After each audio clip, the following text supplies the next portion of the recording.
நம்மை சுற்றி சூழல் விழிப்புணர்வு செய்திகள்.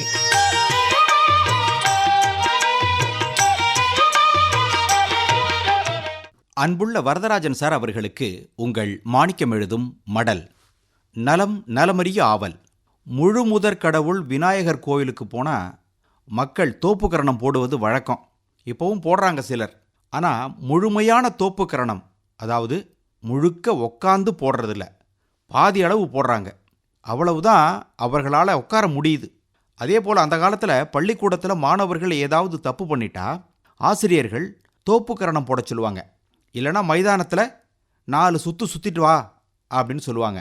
இப்படி ஏன் செய்ய சொல்கிறாங்க? ஒரு கல்லில் 2 மாங்காய் அடிக்கிறாங்க அல்லது அடித்தாங்க ஆசிரியர்கள். அதாவது தவறு செய்தவருக்கு தண்டனை ஒன்று, இன்னொன்று ஒரு உடற்பயிற்சி செய்ய வச்சிடுறாங்க மாணவர்களை. தோப்புக்கரணத்தை ஒரு தண்டனையாக எடுத்துக்கிட்டதுனாலையோ என்னவோ மக்கள் தோப்புக்கரணம் போடுறதே இல்லை, உடற்பயிற்சியும் செய்யறதே இல்லை. வரதராஜன் சார், நீங்கள் தோப்புக்கரணம் போடுறீங்களான்னு தெரியல. எங்களையும் கேட்பீங்க அல்லது மனசுலையாவது நினைப்பீங்க, கடுதாசி எழுதுகிற மாணிக்கம் தோப்புக்கரணம் போடுறாரான்னு. போடுறாரு, ஒரு நாள் விட்டு ஒரு நாள். உண்மையிலேயே தோப்புக்கரணம் போடுறது உடலுக்கு நல்லது.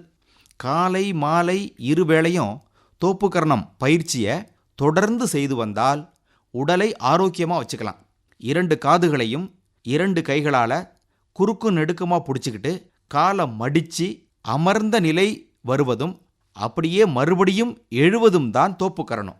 மனித உடலில் இருக்கும் சக்கரங்கள் தூண்டப்பட்டு முழு வீச்சில் இயங்க வைக்கப்படுவதற்கே இந்த மாதிரியான பயிற்சிகள் உருவாக்கப்பட்டன.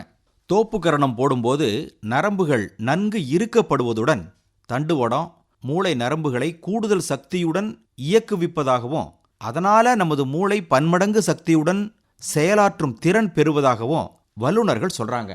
தினமும் காலை மாலை 21 முறை தோப்புக்கரணம் போடுபவரின் உடல் வஜ்ரம் போல உறுதியாயிடுமா. தோப்புக்கரணம் போடுறதுக்கு சமதளமான இடத்தை தேர்வு செய்துக்கணும். இயற்கை சூழ்ந்த பகுதியாக இருக்கணும். ஆடைகள் தளர்வாக இருக்கணும். தோப்புக்கரணத்தில் உட்காரும்போது மூச்சினை மெதுவாக உள்ளிழுக்கணும். எழுந்திருக்கும்போது இழுத்த மூச்சை மெதுவாக வெளியே விடணும். இந்த பயிற்சியை முதல்ல 5 முறையும் அப்புறம் 7, 9ன்னு அதிகரிக்கணும். அப்படியே 21 முறை தோப்புக்கரணம் போடுறத பழக்கமாக்கிக்கணும். வரதராஜன் சார், இந்த பயிற்சியால் நரம்பு மண்டலம் தூண்டப்பட்டு உடல் ஆரோக்கியம் பெறுது. குறிப்பாக மூளை செயல்பாடுகள் அதிகரிக்குது. இது உடல் உள்ளத்தை அற்புத நிலையில் வைத்திருக்க உதவும். தோப்புக்கரணம் போட்ட பிறகு மூச்சுக்காற்று சகஜ நிலை அடையும் வரை கொஞ்ச நேரம் ஓய்வு எடுத்துக்கிறது நல்லது.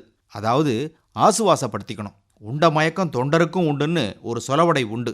எந்த பயிற்சி செய்தாலும் கொஞ்ச நேரம் நமது உடம்பை இளைப்பாற விட்டுட்டு அதுக்கப்புறம்தான் எழுந்து மற்ற வேலைகளை செய்யணும். தோப்புக்கரணம் போடும்போதும் அப்படித்தான். அதிலும் வயசில் பெரியவங்க அவசரமாக எந்த வேலையையும் செய்யக்கூடாது. குறிப்பாக உடற்பயிற்சிலாம் கொஞ்சம் கொஞ்சமாக பழகிக்கணும். மைதானம் பக்கத்தில் இருந்தால் அங்கே போய் கூட செய்யலாம். காலை நேரத்தில் நல்ல காற்றும் கிடைக்கும், உடற்பயிற்சியும் தனிமையில் நல்லபடியாக செய்ய முடியும். சரிதானுங்களா? இப்படிக்கு மடல் மாணிக்கம்.